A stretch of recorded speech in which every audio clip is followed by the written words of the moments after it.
Hello students, hope you are doing absolutely fine. आज हम पढ़ेंगे बिजनेस स्टडीज़ का chapter nature and purpose of business. Business का nature क्या होता है, उसके पर्पस क्या होते हैं, बिजनेस क्या होता है, फॉर्म्स ऑफ बिजनेस क्या होते हैं, ऑनलाइन बिजनेस क्या होता है, लोग पैसा कैसे कमाते हैं बिजनेस से, वेल्थ कैसे क्रिएट करते हैं, ये सब हम पढ़ेंगे डिटेल में बिजनेस के बारे में। पहला पॉइंट है हमारा बिजनेस एंड इंट्रोडक्शन। मैं ओवरव्यू देता हूँ बिजनेस के बारे में आपको। बच्चों, आप लोगों के जो पेरेंट्स होंगे वो कुछ ना कुछ काम करते होंगे टू मेक लिवलीहुड, पैसा कमाने के लिए। या वो प्राइवेट जॉब करते होंगे या वो गवर्नमेंट जॉब करते होंगे। इधर वो यहाँ किसी प्रोफेशन में होंगे, डॉक्टर होंगे, लॉयर्स होंगे, या प्रैक्टिसिंग चार्टर्ड अकाउंटेंट होंगे, या फिर उनका कोई शॉप होगा, उनका कोई फैक्ट्री होगा, वो ट्रेडिंग करते होंगे, माल खरीदते बेचते होंगे, उनका कुछ ना कुछ काम होगा। तो जो बिज़नेस होता है वो उसमें सारी इकोनॉमिक अभी मैं बताता हूँ एक्टिविटीज़। हम जो डेली लाइफ में काफ़ी सारी एक्टिविटीज़ करते हैं, उठना बैठना सोना खाना, कोई ना कोई एक्टिविटीज़ करते हैं। एक्टिविटीज़ भी जो होती हैं दो तरीके की होती हैं, एक होता है इकोनॉमिक एक्टिविटी, एक होता है नॉन इकोनॉमिक एक्टिविटी।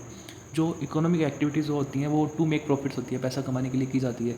और जो नॉन इकोनॉमिक एक्टिविटी होती है वो हम आउट ऑफ लव, अफेक्शन या पैट्रियोटिज्म की भावना से करते हैं। जो बिज़नेस में एक्टिविटीज़ होती है वो सारी इकोनॉमिक एक्टिविटीज़ होती है, जो किसी पैसा कमाने के उद्देश्य से की जाती है। जबकि जो नॉन इकोनॉमिक एक्टिविटीज़ होती है, जो वो पैसा कमाने के उद्देश्य से नहीं की जाती, वो आउट ऑफ लव, रिस्पेक्ट। जैसे हमारे पेरेंट्स हमारे लिए काफ़ी कुछ करते हैं, हम उनके लिए करते हैं, हम हमारे फ्रेंड्स के लिए काफ़ी कुछ करते हैं। तो वो सारी जो चीज़ें आती है वो नॉन इकोनॉमिक एक्टिविटीज़ में आती है, उसको बिज़नेस में इंक्लूड नहीं किया जाता। तो बिज़नेस का मतलब होता है ऑल इकोनॉमिक एक्टिविटीज़। इसमें हम या तो प्रोडक्शन करते हैं गुड्स और सर्विसेज का, या हम एक्सचेंज करते हैं गुड्स एंड सर्विसेज का with the purpose of making profit. Business के दो ही उद्देश्य होते हैं, या तो प्रॉफिट मैक्सिमाइजेशन करना टू मेक प्रॉफिट्स, और दूसरा हो सकता है कि वेल्थ मैक्सिमाइजेशन करना, अपनी वेल्थ क्रिएशन को बढ़ाना, इन्वेस्टर्स को प्रॉफिट बना के देना। तो बिज़नेस में सारी इकोनॉमिक एक्टिविटीज़ आती है। इसमें प्रोडक्शन, प्रोक्योरमेंट ऑफ गुड्स और सर्विसेज होता है, एक्सचेंज होता है गुड्स एंड सर्विसेज का with intention to make profits. अब हम पढ़ते हैं बिज़नेस की कैरेक्टरिस्टिक्स ऑफ बिज़नेस क्या होती है, लाइक कौन कौन से एलिमेंट्स होने चाहिए अगर किसी को बिज़नेस की डेफिनेशन में इंक्लूड करते हैं तो उसकी क्या क्या कैरेक्टरिस्टिक्स होंगी। सबसे पहला तो इसमें इकोनॉमिक एक्टिविटी होनी चाहिए, यानी कि with intent to make profits. Like अगर वो इकोनॉमिक एक्टिविटी नहीं है तो वो बिज़नेस के अंदर नहीं आएगा। और दूसरा है कि इसमें प्रोडक्शन करते हैं हम गुड्स और सर्विसेज का, प्रोडक्शन नहीं करते तो हम उसका प्रोक्योरमेंट करते हैं, फिर हम उसके अंदर डीलिंग्स करते हैं। तो प्रोडक्शन और प्रोक्योरमेंट होना ज़रूरी है इसमें गुड्स और सर्विसेज का। देन फिर इसमें या तो सेल होता है या एक्सचेंज फॉर वैल्यू होता है। जैसे मैंने किसी को माल भेजा, बदले में वो मेरे को पैसे देता है, या मैंने किसी को माल बेचा, बदले में वो कुछ मेरे को और माल देता है। तो उसके लिए सेल होना चाहिए या एक्सचेंज होना चाहिए। और नेक्स्ट जो है वो है रेगुलर डीलिंग्स होनी चाहिए। ऐसे नहीं कि सिर्फ एक बार, फॉर एग्जांपल मैंने किसी को, मेरे पास शर्ट था, मैंने किसी को बेच दिया सिंगल, तो वो बिज़नेस के अंदर नहीं जाएगा। जो सिंगल ट्रांजेक्शन होता है वो बिज़नेस के अंदर इंक्लूड नहीं होता है। इसके अंदर रेगुलर डीलिंग्स होनी चाहिए। डेली आप सेम काम वही रिपीटेटिव बेसिस पर करते रहते हो। इसका जो बिज़नेस का जो मोटिव होता है वो प्रॉफिट मोटिव होता है, विद इंटेंशन टू मेक। अभी कौन है जो लॉस के लिए करेगा। देन फिर इसमें अनसर्टेनिटी ऑफ रिटर्न्स होती है। बिज़नेस करने के पीछे काफ़ी सारा रिस्क होता है। ऐसे तो है नहीं कि कोई भी बिज़नेस करोगे लाइक वो आपको प्रॉफिट ही प्रॉफिट देगा। इसके पीछे जो होता है अनसर्टेनिटी ऑफ रिटर्न्स होता है। देन फिर इसमें रिस्क एलिमेंट होता है। वो रिस्क है तो इश्क है वाली बात। एक्टिविटीज़ है उनको तीन में क्लासीफाई करते हैं। एक होता है एम्प्लॉयमेंट, एक होता है बिजनेस, और दूसरा होता है प्रोफेशन। तो इन तीनों से आप क्या समझते हैं, एक करके समझते हैं। एम्प्लॉयमेंट में क्या होता है, आप यहाँ किसी के यहाँ जॉब कर रहे होते हो, लाइक आपकी फ़िक्स टाइमिंग्स होती है, आपको 8 से 9 तक जाना है ऑफिस, आपको इस काम के लिए इतनी सैलरी मिलती है, तो वो एम्प्लॉयमेंट के अंदर आता है। और प्रोफेशन में जैसे डॉक्टर्स हो गए, लॉयर्स हो गए, या सीएज हो गए, तो ये सारे प्रोफेशंस में आते हैं जो कि अपने क्लाइंट्स को पर्सनलाइज सर्विस देते हैं, रिटर्न में उनको फीस मिलती है। प्रैक्टिस करते हैं, वो अपने क्लाइंट से चार्ज करते हैं पैसा, तो वो आता है प्रोफेशन के अंदर। जिसके लिए आपको जो जैसे अगर आपको सीए की डिग्री लेनी है तो आपको institute of chartered accountants of India के पास जाना होगा, वो आपको डिग्री ग्रांट देती है। देन उसके बाद आपको प्रैक्टिस परस्यू करनी पड़ेगी। देन ये सारे जो प्रोफेशंस हैं, सीए, लॉयर्स, ये सब प्रोफेशनल्स में आते हैं। नेक्स्ट बिज़नेस में तो सारी इकोनॉमिक एक्टिविटीज़ आती है, जिसमें हम प्रोडक्शन करते हैं, प्रोक्योरमेंट करते हैं गुड्स एंड सर्विसेज का, माल खरीदते हैं, बेचते हैं, माल का उत्पादन करते हैं, देन फिर उसको सेल करते हैं। ये सारी चीज़ें कितनी आती हैं बिज़नेस में। इनका इंटेंशन होता है टू मेक प्रॉफिट्स। जबकि प्रोफेशन में आपको क्या मिलता है, प्रोफेशन में आपको बदले में क्लाइंट्स आपको फीस देते हैं। जैसे अगर आप डॉक्टर के पास गए तो आप डॉक्टर को फीस देते हो जो भी उनकी होती है। अगर आप सीए के पास आते हो तो वो भी आपसे असाइनमेंट के लिए फ़ीस चार्ज करते हैं। आप वकील के पास जाओगे तो वो आपसे फ़ीस चार्ज करेगा। और एम्प्लॉयमेंट में क्या होता है, एम्प्लॉयमेंट में आपको फिक्स सैलरी या वेजेस मिलते हैं मंथली।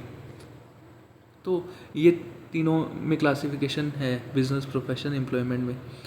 अभी अगर हम इसका जैसे डिटेल्ड क्लासिफिकेशन देखें बिजनेस, प्रोफेशन, एम्प्लॉयमेंट का कंपैरिजन करते हैं, तो सबसे पहले देखते हैं नेचर।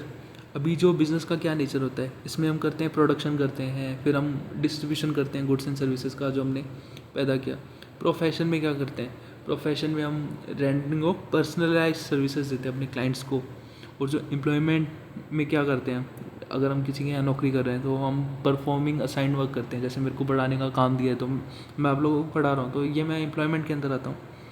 क्वालिफिकेशन, बिजनेस के लिए आपको कोई क्वालिफिकेशन चाहिए क्या, नहीं चाहिए ना, like no minimum qualification as required. और प्रोफेशन में आपको रिक्वायर्ड प्रोफेशनल क्वालिफिकेशन चाहिए, आपको डिग्री लेनी पड़ेगी सीए की, एमबीबीएस की, आपको नीट क्वालिफाई करना पड़ेगा, देन फिर आपको कॉलेज में एडमिशन लेना पड़ेगा, 5 ईयर्स का एमबीबीएस कंप्लीट करना पड़ेगा, then they will grant degree to you. Then फिर आपको अगर प्रैक्टिस करनी है तो उसकी रिक्वायरमेंट फुलफिल करनी होगी। तो प्रोफेशन में आपको प्रोफेशनल क्वालिफिकेशन चाहिए। एम्प्लॉयमेंट में एज़ पर जो भी जॉब की रिक्वायरमेंट है, अगर आप अकाउंट्स एंड फाइनेंस में कर रहे हो तो आपको वो वाली क्वालिफिकेशन चाहिए, अगर आप प्रोडक्शन में हो तो आपको वो वाली क्वालिफिकेशन चाहिए। तो बिज़नेस में ऐसी कोई क्वालिफिकेशन रिक्वायर्ड नहीं होती, बट बाकी जैसे प्रोफेशनल और एम्प्लॉयमेंट में हो गया यूनिट क्वालिफिकेशन। देन फिर कैपिटल, अगर आप बिज़नेस कर रहे हो तो उसके लिए आपको कैपिटल, लार्ज कैपिटल रिक्वायर्ड है। अगर आपको शॉप करनी है, फैक्ट्री लगानी है तो उसके लिए आपको investment that is required. Profession में यूनिट लिमिटेड कैपिटल, लाइक इतना ज़्यादा कैपिटल नहीं चाहिए बिजनेस इतना, बट अगर आपको ऑफिस वगैरह सेटअप करना है शुरू में, अगर आप नए हो, आपके क्लाइंट्स नहीं है, तो लाइक लिटिल इन्वेस्टमेंट लगता है। एम्प्लॉयमेंट में लाइक वेरी लिटिल और none of investment required. Actually आपकी स्टडीज़ होती है एंड देन फिर ग्रेजुएशन करते हो, पोस्ट ग्रेजुएशन करते हो, बट इतना ज़्यादा इन्वेस्टमेंट नहीं रिक्वायर्ड है जितना बिजनेस और प्रोफेशन के लिए रिक्वायर्ड है। एज़ कम्पेयर टू बिजनेस और प्रोफेशन आपको इन्वेस्टमेंट नहीं चाहिए एम्प्लॉयमेंट के लिए, आपको तो बस इंटरव्यू दे के आना है, आपको जॉब मिल जाएगी, then like all this things. Risk, अभी बिजनेस, एम्प्लॉयमेंट, प्रोफेशन, इन सब में रिस्क का कंपेरिजन करेंगे। बिजनेस में सबसे ज़्यादा रिस्क होता है, हाई रिस्क होता है। प्रोफेशन में लो रिस्क होता है और एम्प्लॉयमेंट में कोई रिस्क नहीं होता। लाइक आपको फिक्स सैलरी मंथली मिलनी है तो मिलनी है। और बिज़नेस में बहुत हाई रिस्क होता है कि चलेगा नहीं चलेगा। प्रोफेशन में भी रिस्क होता है लेकिन इतना ज़्यादा नहीं होता जितना कि बिज़नेस में होता है। रिवार्ड, बिज़नेस में सबसे ज़्यादा रिवॉर्ड होता है, लाइक प्रॉफिट काफ़ी अच्छा होता है। प्रोफेशन में आपको बदले में आप कोई काम करके देते हो क्लाइंट के लिए तो आपको उसके बदले में प्रोफेशनल फीस मिलती है। एम्प्लॉयमेंट में आपको फिक्स सैलरी और वेजेस मिलते हैं। Then code of conduct, business के लिए no such like specific code of conduct, like आपको कोई रूल्स एंड रेगुलेशंस फॉलो करने इतने ज़्यादा तो नहीं। लेकिन प्रोफेशन में रेगुलेटेड बाय प्रोफेशनल बॉडीज़, अगर आप सीए हो तो आपको ICI institute of chartered accountants of India control करती है। अगर आप लॉयर्स हो तो आपको bar council of India govern करती है। आपको उनके रूल्स एंड रेगुलेशंस फॉलो करने पड़ेंगे, उनकी मेंबरशिप की रिक्वायरमेंट्स को फुलफिल करना पड़ेगा।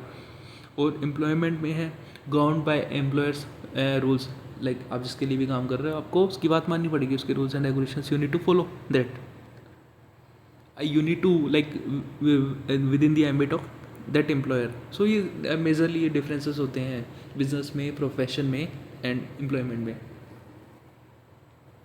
अभी नेक्स्ट देखते हैं हम ऑब्जेक्टिव्स ऑफ बिजनेस क्या होते हैं।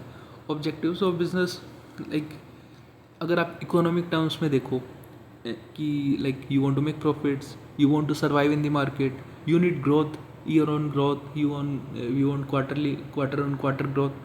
सो इकोनॉमिक फैक्टर्स में देखोगे तो ये सारे आपके ऑब्जेक्टिव्स है कि आपको प्रॉफिट कमाना है, मार्केट में सर्वाइव करना है, आपको ग्रोथ चाहिए अच्छी। सोशल फैक्टर्स में अगर आप देखोगे, अगर आप सोसाइटी में रह रहे हो तो अब जो सोसाइटी आपसे ये एक्सपेक्ट करती है कि आप अच्छे क्वालिटी प्रोडक्ट्स दो उनको, फेयर प्रैक्टिसेस को फॉलो करो। लाइक आप अपनी फैक्ट्री में ऐसे तो नहीं कि चाइल्ड लेबर लगा के बैठे हो, आप अपने एम्प्लॉयज़ को मिनिमम वेजेस ही नहीं देते, आपके एम्प्लॉयज़ की बुरी हालत है। और सोसाइटी में जैसे अगर कोई बिज़नेस कर रहा है तो लाइक वो एम्प्लॉयमेंट भी देता है, तो ये सोशल फैक्टर्स में आता है। और ह्यूमन फैक्टर्स में दिखता है कि ह्यूमन फैक्टर्स में ये आता है कि आप अपने एम्प्लॉयज़ की केयर करते हो, उनका देखभाल करते हो, उनको जॉब सेटिस्फिकेशन है आपसे। अगर आप नेशनल देखते हो, अगर आप बिज़नेस कर रहे हो तो आपका जीडीपी में भी कंट्रीब्यूशन होता है। इंडस्ट्रियल ग्रोथ, अब जैसे फॉर एग्जांपल आप सोलर बिजनेस में हो तो इंडस्ट्रियल ग्रोथ भी हो रही है। ग्लोबल देखोगे तो आप इंटरनेशनली compete कर रहे हो, आप अपने देश को काफ़ी ऊपर लेके जा रहे हो, दूसरे देशों से compete कर रहे हो, अच्छे प्रोडक्ट्स बना रहे हो, तो ये सारे ऑब्जेक्टिव्स है। टॉपिक पढ़ेंगे वो पढ़ेंगे क्लासिफिकेशन ऑफ बिजनेस एक्टिविटीज़ का। अभी मैंने आपको बताया कि एक्टिविटीज़ दो तरीके की होती है, एक होता है इकोनॉमिक एक्टिविटीज़ और दूसरा होता है non economic activities. Non economic activities होती है वो हम out of love respect care करते हैं, वो उसका इंटेंशन प्रॉफिट्स कमाना नहीं होता। लेकिन इकोनॉमिक एक्टिविटीज़ तीन तरीके की होती है, एक होता है बिजनेस जिसमें आप प्रोडक्शन परचेज करते हो सेल गुड सर्विसेज का प्रॉफिट के लिए। प्रोफेशन में आप पर्सनलाइज सर्विस देते हो अपने क्लाइंट्स को, लाइक सीए की सर्विसेज हो गई, डॉक्टर की सर्विसेज हो गई। एम्प्लॉयमेंट में आपका एम्प्लॉयर और एम्प्लॉय रिलेशन होता है, आप किसी के लिए काम करते हो कॉन्ट्रैक्ट के अंडर जिसके बदले आपको सैलरी और वेजेस मिलती है। अभी बिजनेस देखोगे तो बिजनेस को भी दो कैटेगरी में डिवाइड किया गया है, एक होता है कि इंडस्ट्री और दूसरा होता है कॉमर्स। जो इंडस्ट्री होता है जैसे हैवी मैन्युफैक्चरिंग कंपनीज़ होती है, इंडिया में काफ़ी सारी बड़ी बड़ी मैन्युफैक्चरिंग कंपनीज़ है, जैसे कि फार्मास्यूटिकल्स कंपनीज़ हो गई, रिलायंस इंडस्ट्रीज़ हो गई, टाटा इंडस्ट्रीज़ हो गई। तो ये सारी जितनी भी बड़ी बड़ी मैन्युफैक्चरिंग कंपनीज़ होती है ये सब इंडस्ट्री में आती है, जिसमें आप प्रोडक्शन कर रहे हो, प्रोसेसिंग कर रहे हो गुड्स एंड सर्विसेज का। और जो कॉमर्स होता है, कॉमर्स में सिंपली आप ट्रेडिंग करते हो, लाइक माल खरीदते हो फिर उसको बेचते हो, वो कॉमर्स में आता है। ट्रेडिंग भी देखोगे तो ट्रेडिंग दो तरीके की होती है, एक होती है इंटरनल ट्रेडिंग। इंटरनल ट्रेडिंग यानी कि आप विद इन दी कंट्री माल खरीद कर बेच रहे हो, तो वो आपका आ जाएगा इंटरनल ट्रेडिंग में। इंटरनल ट्रेडिंग में भी दो तरीके होते हैं, एक होता है होलसेल, एक होता है रिटेल। होलसेल में आप बल्क में माल खरीदते बेचते हो, लाइक काफ़ी बड़ी क्वांटिटी में, 1 लाख क्वांटिटी, 10 लाख क्वांटिटी। और रिटेल में है आप छोटी छोटी क्वांटिटी में ट्रेडिंग करते हो, 1 क्वांटिटी, 10 क्वांटिटी, 5 क्वांटिटी, केजी में, ग्राम में, लाइक छोटी छोटी क्वांटिटी में आप ट्रेडिंग करते हो। एक्सटर्नल ट्रेडिंग में आप आउटसाइड दी कंट्री अपना माल खरीदते हो बेचते हो। ये भी तीन तरीके के होते हैं, एक होता है इंपोर्ट, एक्सपोर्ट और एंट्री पोर्ट। इंपोर्ट यानी आप दूसरी कंट्री से माल लेकर आते हो, फॉर एग्जांपल आईफोन यहाँ पर नहीं बनता इंडिया में, आईफोन यूएस की कंपनी है, तो हम आईफोन जैसे इंपोर्ट करते हैं, तो वो इंपोर्ट हो गया। एक्सपोर्ट हम मतलब दूसरी कंट्रीज़ में अपना माल बेचते हैं, फॉर एग्जांपल राइस बेचते हैं, कॉफ़ी बेचते हैं, टी बेचते हैं, तो वो एक्सपोर्ट में आता है। और एक और होता है एक्सटर्नल ट्रेडिंग में एंट्री पोर्ट, लाइक कुछ कंट्रीज़ होती है उनमें आपस में रिलेशंस अच्छे नहीं होते, इसलिए वो इस रूट का यूज़ करते हैं। फॉर एग्जांपल जैसे इंडिया और पाकिस्तान के रिलेशंस अच्छे नहीं है, तो वो डायरेक्ट ट्रेडिंग नहीं होती। हमारे यहाँ ट्रेडिंग होती है दुबई के थ्रू, यानी पाकिस्तान को अगर कुछ चाहिए तो वो पहले दुबई मंगवाता है, यहाँ का माल दुबई जाता है, फिर दुबई से पाकिस्तान में ट्रेडिंग होती है, फिर पाकिस्तान से दुबई माल जाता है, दुबई से फिर इंडिया में माल मंगवाते हैं, तो इसको एंट्री पोर्ट बोलते हैं। लाइक डायरेक्ट ट्रेडिंग नहीं होती, किसी दूसरी कंट्री के थ्रू हम लोग ट्रेडिंग करते हैं, तो वो एंट्री पोर्ट में आता है। अभी जो कॉमर्स है, कॉमर्स में एक ट्रेड है और दूसरा होता है auxiliary services to trading, like जो ट्रेडिंग में सपोर्ट सर्विसेज देती है, जैसे आपका ट्रांसपोर्टेशन हो गया, लाइक ये ट्रांसपोर्ट कंपनीज आपको ट्रांसपोर्टेशन सर्विसेज प्रोवाइड करती है, माल को एक स्टेट से दूसरे स्टेट ले जाने के लिए, एक स्टेट से दूसरे स्टेट ले जाने के लिए, एक स्टेट से यूनियन टेरिटरी में ले जाने के लिए, तो ट्रांसपोर्ट एक जगह से दूसरे ले जाने के लिए यूनिट ट्रांसपोर्टेशन सर्विसेज, गुड्स को ले जाने करने के लिए। बैंकिंग सर्विसेज जैसे वो आपका करंट अकाउंट खोलते हैं, आपको फंड्स प्रोवाइड करते हैं, आपको ऑर्डर लिमिट्स प्रोवाइड करते हैं, तो ये these are the services auxiliary services to the trading. Insurance क्या होता है, इंश्योरेंस सर्विसेज आपको रिस्क कवर देते हैं, इन केस आपकी फैक्ट्री में आग लग गई तो आपको रिस्क कवर देते हैं, उसका पैसा देते हैं। वेयर हाउसिंग में आप वेयर हाउसिंग सर्विसेज होती है, जैसे आप जहाँ आप अपने माल को स्टोर करते हो तो वेयर हाउसिंग सर्विसेज होती है। एडवर्टाइजमेंट में आप अपने प्रोडक्ट सर्विसेज का प्रचार प्रसार करते हो ताकि लोगों को उनके बारे में पता लगे, लोग आपके प्रोडक्ट्स को खरीदे, तो वो एडवर्टाइजिंग सर्विसेज के अंदर आता है। एक हो गया हमारा कॉमर्स में सबसे पहला ट्रेडिंग में दो तरीके के ट्रेड होते हैं, internal external. And internal trade में विद इन दी कंट्री होता है, और एक्सटर्नल ट्रेडिंग में आउटसाइड दी कंट्री होता है, इंपोर्ट एक्सपोर्ट करते हैं हम लोग। देन फिर ऑक्सिलरी सर्विसेज टू ट्रेडिंग में देखोगे 5 तरीके की हमारी ऑक्सिलरी सर्विसेज टू ट्रेडिंग होती है, banking, insurance, transportation, warehousing, advertising. These are the services auxiliary to the trading. अब हम पढ़ेंगे इंडस्ट्रीज़ मैंने आपको बताया जो काफ़ी सारी बड़ी बड़ी जो कंपनीज़ हैं इंडिया में, फार्मास्यूटिकल कंपनीज़ हो गई, हमारी सोलर मैन्युफैक्चरिंग कंपनीज़ हो गई काफ़ी सारी, हमारे रिलायंस इंडस्ट्रीज़ हो गई, हमारी टाटा ग्रुप की कंपनीज हो गई, ये सारी जो प्रोडक्शन करती है काफ़ी बड़े स्केल पर, वो इंडस्ट्री में आता है। इंडस्ट्री को भी अभी 3 कैटेगरीज में डिवाइड किया गया है, primary industries, secondary industries, territory industries. अब इनको एक एक करके हम डिटेल में पढ़ेंगे। इंडस्ट्री से आप समझ गए, लाइक बड़ी बड़ी कंपनी जो हैवी स्केल पर मैन्युफैक्चरिंग करती है, प्रोसेसिंग करती है, जो हमारा रॉ मटेरियल होता है उसको फिनिश गुड्स में कन्वर्ट करती है, तो ये इंडस्ट्रीज़ में आती है। और कॉमर्स में हम डायरेक्ट ट्रेडिंग करते हैं, माल हमने फैक्ट्री से खरीद लिया, उसको बेच लिया, होल सेलर से खरीद के हमने डायरेक्ट कस्टमर्स को बेच दिया, तो वो सिंपल ट्रेडिंग में आता है। कॉमर्स में आप लाइक गुड्स बाय सेल कर रहे हो, बट इंडस्ट्री में आप मैन्युफैक्चरिंग करते हो, प्रोडक्शन करते हो, प्रोसेसिंग करते हो। जैसे हम क्रूड ऑयल मंगाते हैं दूसरी कंट्री से, देन फिर उसकी इंडिया में प्रोसेसिंग होती है रिफाइनरीज में, देन उसको काफ़ी सारे petrol, diesel, CNG, natural gases में कन्वर्ट करके, तो ये इंडस्ट्रीज़ करती है। तो 3 तरीके की इंडस्ट्रीज़ होती है हमारी, primary industries, secondary industries, territory industries. Primary industries वो इंडस्ट्रीज़ होती है जो रॉ मटेरियल को फिनिश गुड्स में कन्वर्ट करती है। इसमें 2 तरीके की होती है, एक तो एक्सट्रैक्टिव यानी जो नेचुरल रिसोर्सेज से रिलेटेड होती है, वो एक्सट्रैक्टिव कैटेगरी में आती है। लाइक आप माइनिंग कर रहे हो, आप स्टील निकाल रहे हो, आयरन निकाल रहे हो, कोयला निकाल रहे हो, तो वो प्राइमरी इंडस्ट्रीज़ में एक्सट्रैक्टिव कैटेगरी का पार्ट होता है।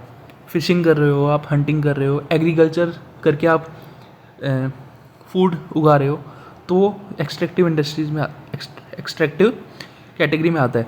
और जेनेटिक में अगर आप प्लांट्स एनिमल से कुछ प्रोड्यूस कर रहे हो, तो वो आता है हमारे जेनेटिक में। मतलब जो एक्सट्रैक्टिव है वो तो नेचुरल रिसोर्सेज से रिलेटेड है, और जो जेनेटिक है वो प्लांट्स और एनिमल से रिलेटेड है, अगर आप उससे कुछ प्रोडक्शन कर रहे हो। सेकंड हमारा है सेकेंडरी इंडस्ट्री। सेकेंडरी इंडस्ट्री में हमारा आता है मैन्युफैक्चरिंग कर रहे हो, आप कंस्ट्रक्शन कर रहे हो। मैन्युफैक्चरिंग यानी आप कन्वर्जन कर रहे हो रॉ मटेरियल को फिनिश गुड्स में, जैसे आप शूज़ बना रहे हो या दवाइयाँ बना रहे हो, रॉ मटेरियल को कन्वर्ट करके फिनिश गुड्स में, तो वो मैन्युफैक्चरिंग कंपनीज होती है। फार्मा मैन्युफैक्चरिंग कंपनीज हो गई, हमारी सोलर मैन्युफैक्चरिंग कंपनीज हो गई, हमारे जो ये ईयरफोन्स बनते हैं बोट के, नॉइस के, तो ये सारे मैन्युफैक्चरिंग बिजनेस में आते हैं।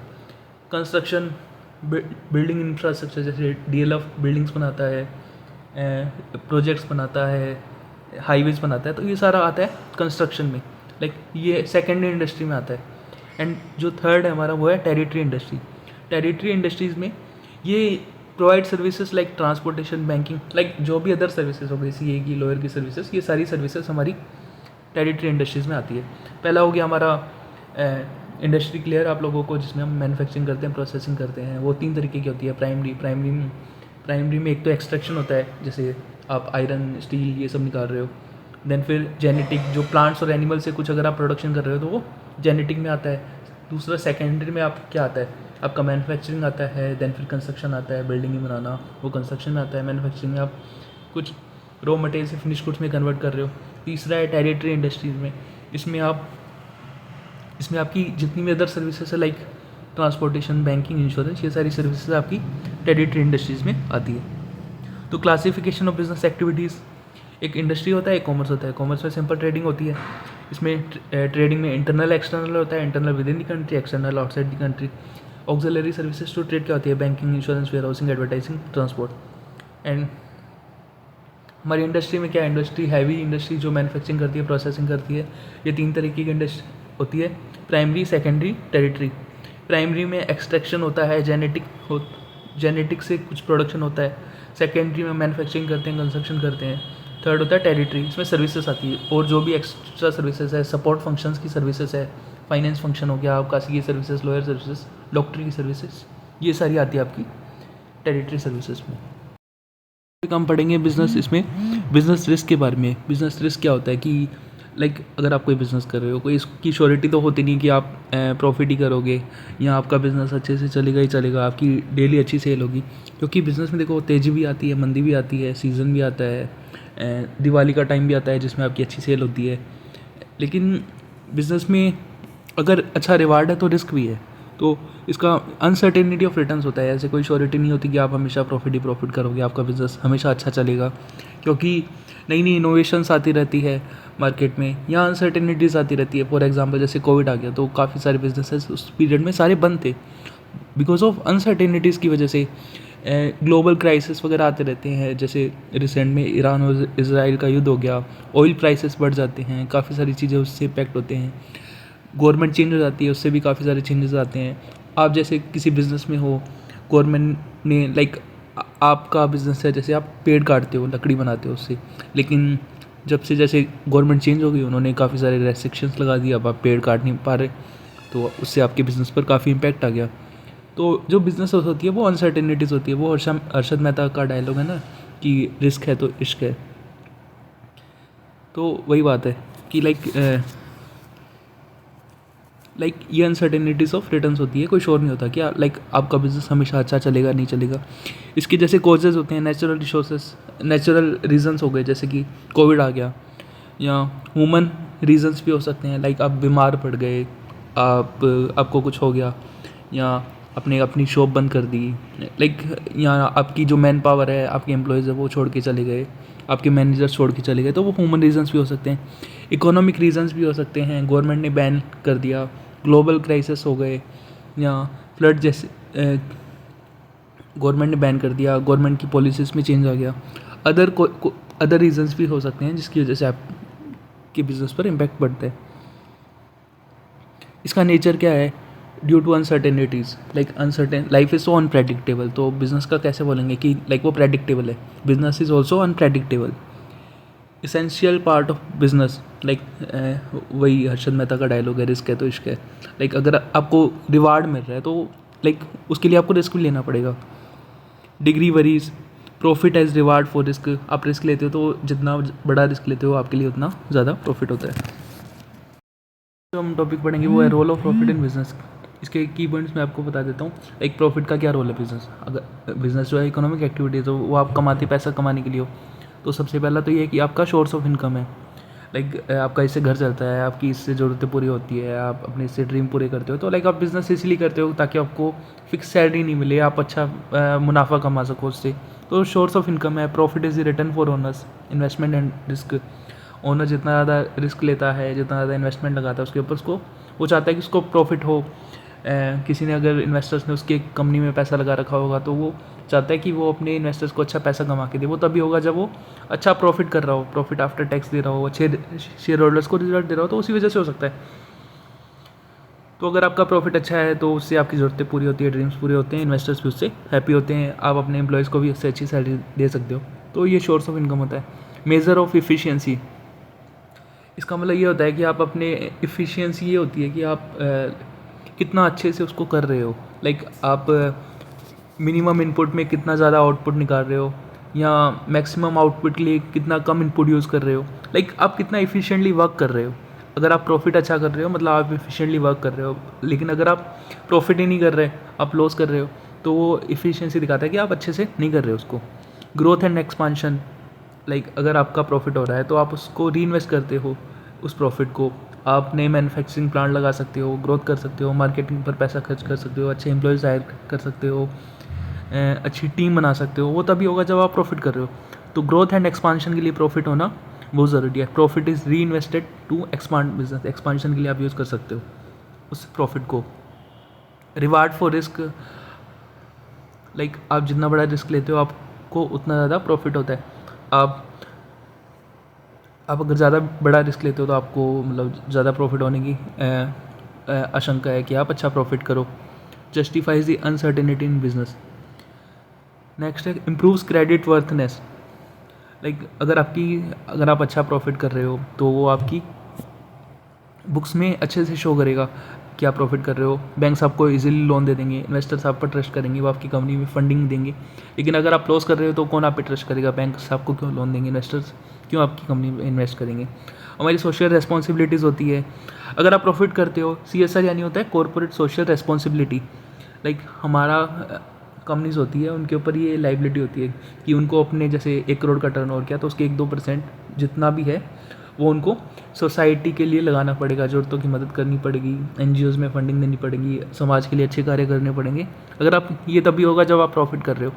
लॉस वाली कंपनी CSR नहीं कर सकती। तो सोशल रेस्पॉन्सिबिलिटी आप CSR कर सकते हो, अच्छी वेलफेयर एक्टिविटीज़ कर सकते हो जिससे सोसाइटी में आपका नाम होगा। सर्वाइवल और सस्टेनेबिलिटी, अगर आप प्रॉफिट करते हो तो आप लॉन्ग टर्म में अच्छे से अपना बिजनेस चला सकते हो, लेकिन आप हर साल लॉस कर रहे हो तो फिर आप कैसे लॉन्ग टर्म में अपने बिजनेस को रन करोगे? आपको फाइनली लाइक कितने साल तक लॉस सफ़र करोगे? एक दिन तो आपको फिर बंद करना पड़ेगा ना। तो प्रॉफिट इज़ द लाइक, जो भी बिजनेसेस होते हैं, कंपनीज होते हैं, उनका मेन ऑब्जेक्टिव होता है प्रॉफिट मैक्सिमाइजेशन करना, और दूसरा ऑब्जेक्टिव होता है वेल्थ मैक्सिमाइजेशन।